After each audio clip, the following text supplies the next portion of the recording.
tension was so thick you could cut it with a knife. My new stepson Derek stared daggers at me from across the dinner table, his eyes burning with resentment. Next to him, his girlfriend Sierra smirked, enjoying the uncomfortable silence. "Something you want to say, Derek?" I asked, unable to ignore the elephant in the room any longer.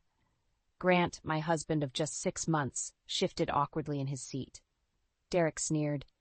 "You know exactly what I'm thinking, you gold-digging little." "Derek," Grant snapped, his face flushing red. "Show some respect." "Oh, I'm sorry," Derek said mockingly. "Does the truth hurt? This woman is half your age and bleeds you dry. But I get it, she's a real hot piece of—" "That's enough." I slammed my fist on the table, my wedding ring clanging against the wood. Sierra actually looked impressed by Derek's cruel words. The arrogant little brat. Grant tried to intervene. "Son, I know this transition hasn't been easy, but Kora is my wife now. You need to accept that." Derek scoffed loudly. "I'll accept it when she stops leeching off our family's money." His snake-like eyes bore into me. "Enjoy it while it lasts, Kora. This gravy train won't run forever." The threat hung in the air like a bad smell. Sierra giggled, nails tapping her wineglass. I could see the future play out, these two teaming up to sabotage my marriage. Well, not if I had anything to say about it. "You're right, Derek," I said coolly, pushing away my plate. "I'm not going to just sit here and take your petty insults." Turning to Grant, I studied his stricken face. The poor man looked so torn between defending his young bride and keeping the peace with his son. I almost felt sorry for him. Almost. "We're leaving," I announced, grabbing my purse. "Don't bother calling until you've sorted out your priorities." Grant remained frozen for a moment, absorbing my words. Then he slowly stood up. "You heard your new stepmom," he said grimly to Derek. I led the way out, not daring to look back. The clack of my heels against the marble floor was soon joined by Grant's heavy footsteps. As we reached the front door, a mocking laugh echoed from the dining room. "See you soon, gold digger!" Derek called out. "No, you won't," I muttered under my breath. With a firm slam of the door behind me, I inhaled the crisp evening air. A purposeful smile crossed my lips. If Derek thought he could bully and threaten me out of this family, he was sorely mistaken. This was just the beginning. The game was on. The next morning, I woke up with a pounding headache and a burning sense of determination. Grant had barely said 2 words to me after that disastrous dinner, retreating into an uneasy silence. But I knew better than to let Derek's tantrum get swept under the rug. While Grant was at work, I did a little digging of my own. Thank goodness for small mercies. My friend Tina worked as a private investigator. With a few clicks, I was able to pull up Derek's employment file at Grant's company. What I found turned my blood cold. It seemed my charming new stepson had been funneling money from one of the subsidiary accounts into an offshore holding. Page after page of transactions, totaling nearly $500,000 over 6 months. So that was Derek's game. Getting his greedy little hands on the Matheson family fortune by any underhanded means necessary. I should have known he wouldn't just roll over and accept my marriage to Grant without a fight. By noon, I had all the paper trail I needed. I waited until Grant came home from the office before confronting him in the living room. His usual cheerful demeanor looked strained and haggard. "We need to talk," I said firmly, laying out the incriminating financial reports on the coffee table.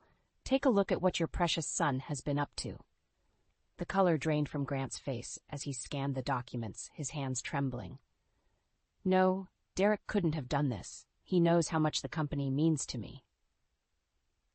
"Well, he clearly doesn't give a damn," I exploded. Derek's disrespect toward Grant was almost as infuriating as his treatment of me. "Your own son has been embezzling millions right under your nose." Grant collapsed onto the couch, head in his hands. "How could he? Why would he?"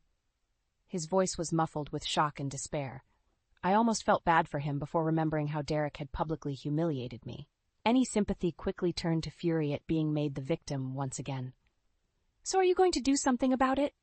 I demanded, crossing my arms. "Or are you going to let your son walk all over both of us?" Grant looked up at me, eyes glistening with unshed tears. For a long moment he said nothing. Then his expression hardened into grim resolution. "Get Derek here," he said in a low, shaking tone. "And bring that Sierra girl, too. It's time they answered for this." A triumphant fire burned in my chest. I'm going to be a passive, polite wife anymore. Not when we were under attack from our own flesh and blood. "You got it," I replied with a cold smile, already dialing Tina. If Derek wanted to play hardball, he'd just met his match. With Grant's full support, I wasted no time getting the ball rolling on taking down Derek. First order of business: gather rock-solid proof of his embezzlement scheme to back up those damning financial records. Tina was a pro at this kind of thing. Within 24 hours, she had Derek's office bugged and a tracking device planted on his car. We were about to get an inside look at just how far this little grifter was willing to go. The next few days were like watching a slow-motion car crash. Tina's surveillance caught Derek on camera rifling through Grant's computer and file cabinets, no doubt looking for ways to cover his tracks. He frequently met up with his idiot girlfriend Sierra at a shady bar downtown, too. "We're so close, babe," I overheard Derek mutter into his phone one night. "Just gotta shake the old man down for a few more mil, then we'll have enough to disappear forever." I clenched my fist, barely restraining myself from hurling the listening device across the room.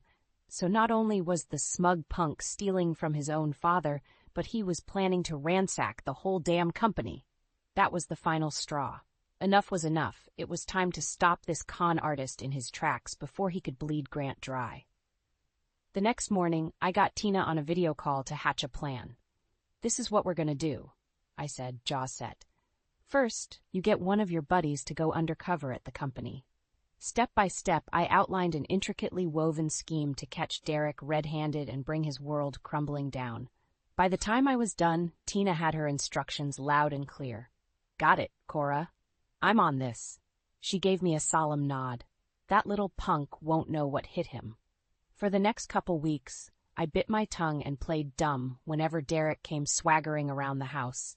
I fought back the urge to slam his head into a wall every time he shot me that oozing look of arrogant disdain. The hardest part was keeping Grant in the dark about the counteroffensive I had brewing. As much as I wanted to ease his worried frown, I knew any loose lips could potentially sabotage the whole operation. Better he stayed unsuspecting. For now. Finally, after what felt like an eternity, Tina gave me the green light.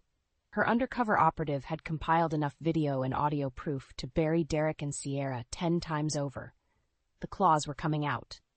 I waited until one night when I knew Derek would be out with his skanky girlfriend. As the clock passed 10 p.m., I heard Grant's footsteps coming up the stairs towards our bedroom. "Grant?" I called out in a sugary tone. "Can you come in here for a minute? I have something to show you about your son." Grant looked like he'd been kicked in the gut after I laid out all the evidence Tina's operative had collected on Derek's despicable behavior. The video footage, the audio recordings, the reams of financial documents, it was all right there in high definition. I can't believe this," Grant stammered, hands trembling. "My own son." I gave him a moment to process, keeping a respectful silence. As much as Derek's actions infuriated me, I knew this had to be utterly devastating for a father to accept. Finally, Grant seemed to steel his resolve. His stricken expression hardened into one of grim determination. "Bring him here," he said in a low, controlled tone.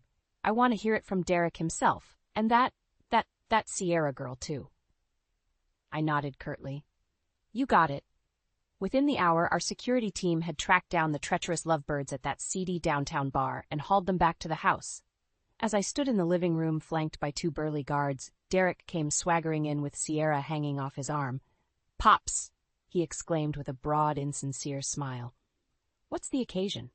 I simply stood there, arms crossed, expression icy, let the arrogant punk squirm for a few seconds. Grant cut right to the chase. "We know what you've been up to, Derek. The money laundering, the embezzlement." Derek's fake smile collapsed as sweat began beading on his brow.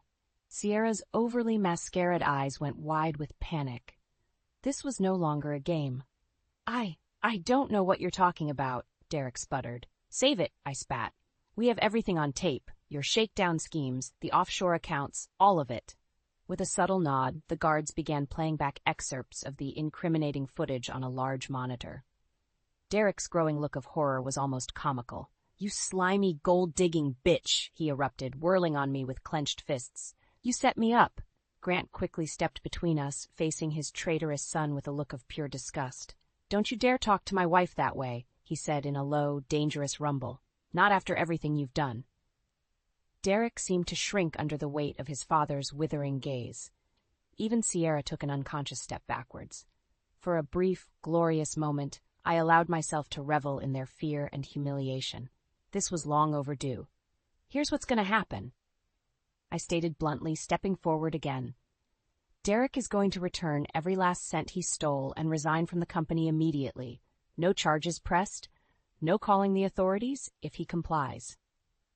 Sierra's freshly reapplied lip gloss couldn't hide the trembling of her mouth as she looked to Derek, desperate.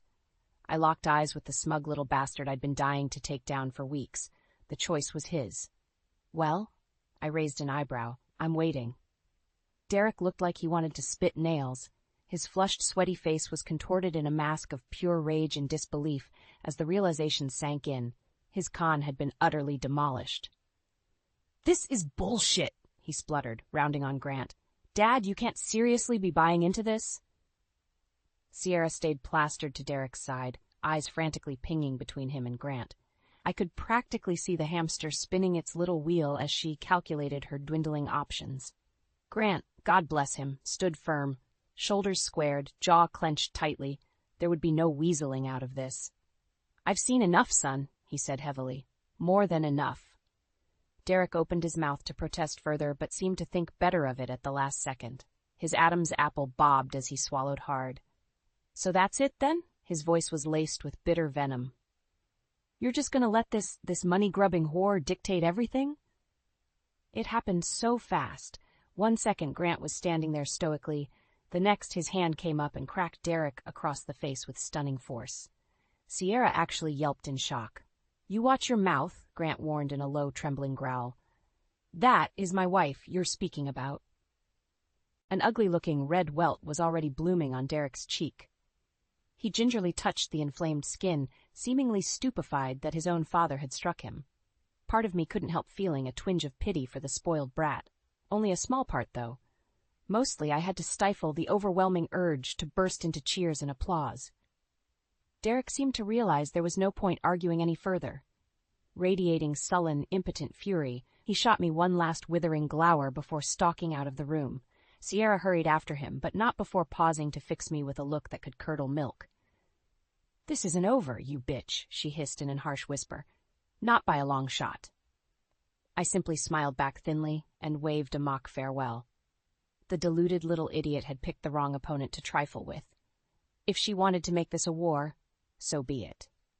As their footsteps faded, I turned to find Grant slumped on the couch, head in his hands, my heart panged with sympathy, for all his wealth, his greatest prized possession, had just been irrevocably tarnished. I'm so sorry you had to go through that," I murmured, taking a seat beside him. "If I could have spared you this pain."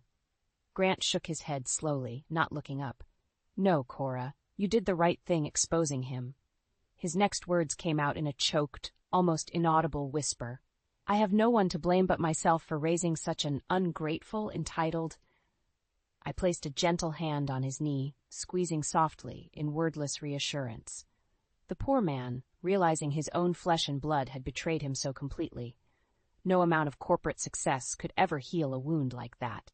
"It's not your fault," I soothed. "You're a good man who tried to do right by him. But some people—" I thought of Sierra's parting threat, and my mouth tightened. "Some people are just too rotten to appreciate decency." Grant looked up at me then, red-rimmed eyes glistening with gratitude. He placed his hand atop mine, gripping it tightly. "Thank God I have you," he murmured hoarsely. In that moment, I knew our bond had been forged in an unbreakable alloy. Derek and his shrill harpy could spew whatever vitriol they wanted. My place in this family was cemented. Come what may, Grant and I would stand united against their treachery. And God help anyone who tried to come between us. After that ugly confrontation, I thought Derek and his little accomplice Sierra would have the sense to slink away and lick their wounds. Boy, was I ever wrong. A few days passed in tense but blessed silence. Grant maintained a dignified front, but I could see the hurt and humiliation burning behind his eyes every time he looked at me. My heart broke for him, having to go through such a brutal betrayal. Then the other shoe dropped. It started small, little things going missing around the house. A piece of expensive jewelry here, some cash pulled from Grant's desk there. At first we brushed it off as the work of a careless maid or simple absent-mindedness. But then the security monitors started acting glitchy. Strange system errors, frozen camera feeds, that sort of thing. Our head of IT swore up and down there was no malicious breach, but I could feel it in my gut. Something wasn't right. The breaking point came when I walked into the kitchen one morning to find the safe hanging wide open, its insides completely emptied out. Piles of cash, stock certificates, family heirlooms, all of it gone without a trace. "Grant!" I hollered, my voice shaking with barely suppressed rage and panic. "Get in here now!" He came running, still buttoning his shirt. One look at my ashen face and the depleted safe was all it took. "Oh my God!" He sank to his knees, suddenly looking 2 decades older. "The emergency funds. It's all gone." "Not gone?" I spat through gritted teeth. "Stolen." Of course it didn't take a genius to figure out the culprits behind this new wave of treachery. Or should I say the same old culprits, just pulling a fresh stunt. Sure enough, a quick check revealed Derek had somehow obtained backdoor access to our security system, allowing him to digitally doctor the camera feeds and electronic logs. While Dumbass and Dumber were busy emptying out our safe, the security team was being spoon-fed a steady stream of nice, peaceful footage. These two had clearly upgraded from snide remarks and petty thievery. Now they were going to bleed Grant's entire empire dry in some twisted bid for revenge.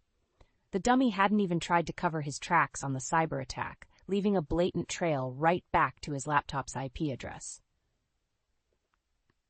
I made sure to capture and encrypt all the incriminating data. This punk wasn't going to gaslight us again. Still, the damage was already done. Tens of millions had vanished into the ether, all because Derek's fragile ego couldn't handle being bested. And unfortunately, the security breach had created just enough reasonable doubt for him to build an entire cover story around. "Look at these ledgers, Dad," Derek said calmly when Grant finally summoned him to the house. "Looks like your new wife has been siphoning funds for months now." He tossed a suspiciously thick dossier on the table. Obviously a bad Photoshop job, but just authentic-looking enough to make you squint. "I can't believe this." Grant's face crumpled in agony as he scanned the fraudulent records. "Kora, is this true?" Sierra flashed me a look of smug victory, arms folded across her tacky, bedazzled top. Derek just smirked cruelly. "So sorry it had to come out like this," he said in a sickly sweet tone. "Maybe I was a little too harsh before in accusing you of being a gold digger." My fists clenched so hard I could feel my trim nails biting into the soft flesh of my palms. This was it. The nuclear option in their depraved campaign to nuke my entire life to the ground. They'd gotten their revenge. Or so they thought. "This is far from over," I snarled, slamming my hand down on the table hard enough to make both of them flinch. "I'm going to make you regret the day you ever—" "Save it!" Grant suddenly bellowed, making us all jump. When his fiery eyes locked on me, it felt like a knife twisting in my heart. "Just get out, Kora. Please, I can't." His voice cracked with hurt and anger. "I can't even look at you right now." Checkmate. For now, Derek and Sierra had emerged victorious in dismantling my life brick by brick, but I wasn't about to roll over and surrender any more than Grant eventually would. "You'll both be hearing from my lawyers," I hissed, allowing myself one last glower at the devious little snakes, "and when the truth comes out, you'll wish you never crossed me." Being forced out of the house that day was one of the most humiliating, gut-wrenching experiences of my life. Derek and Sierra's smug, hateful faces burned into my brain as I threw the last of my belongings into the trunk. "You're going to regret this," I seethed at the gloating jackass, resisting the urge to clock him right in that awful, sneering mouth. "I'm not done with either of you conniving little snakes. Looking forward to it, Kora." Derek sang out in that nauseatingly honeyed tone. "Don't forget to send a postcard from the county lockup." With a roar of frustration, I peeled out of the driveway, tires squealing against the pavement. In my rearview mirror, I could see Sierra blowing me an air kiss of mock farewell. I visualized her glossed lips getting knocked clean off by the force of my knuckles and felt a grim sense of satisfaction. The fact remained, For the moment, those two devious schemers had gotten the better of me.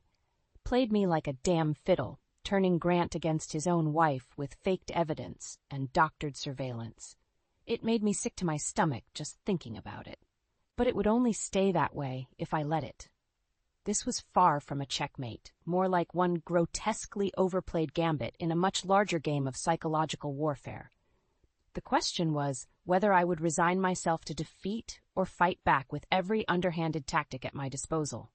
Did you even need to ask? The moment I pulled up to Tina's townhouse, a fresh wave of grim determination washed over me. That treacherous snake in the grass had made one fatal miscalculation, underestimating just how far I was willing to go to protect my family. "This ends now," I growled, slamming Tina's door open without knocking.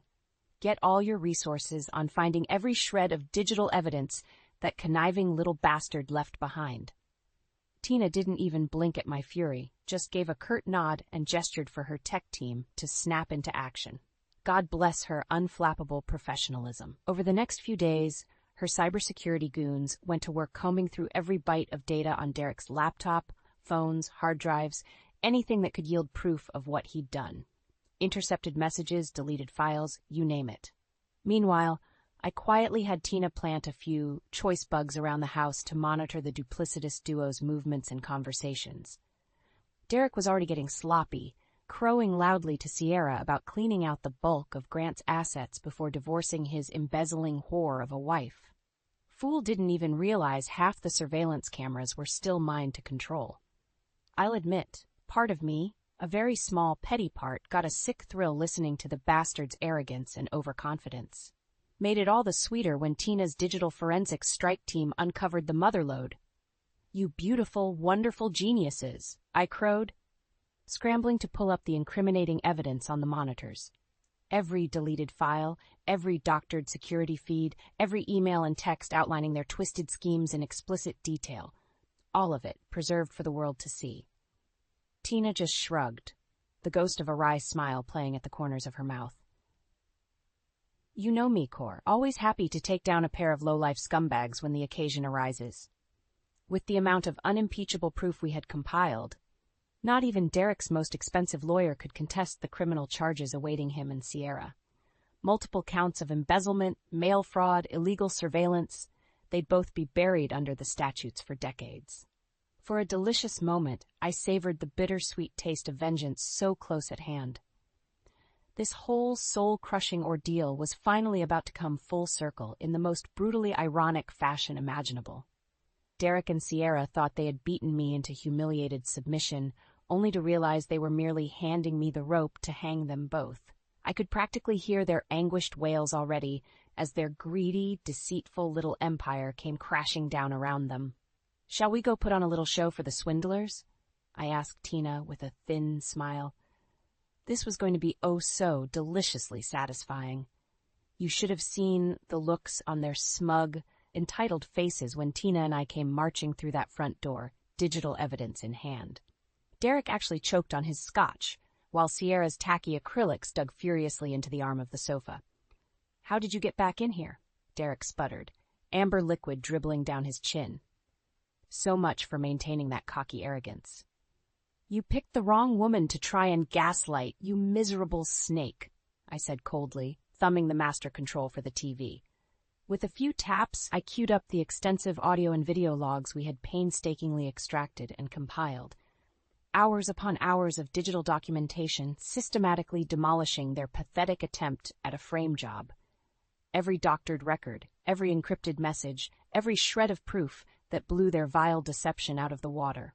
By the time the last video clip had played out, a rather damning tidbit of Sierra bragging about infiltrating the security team, they both looked like they were on the verge of passing out.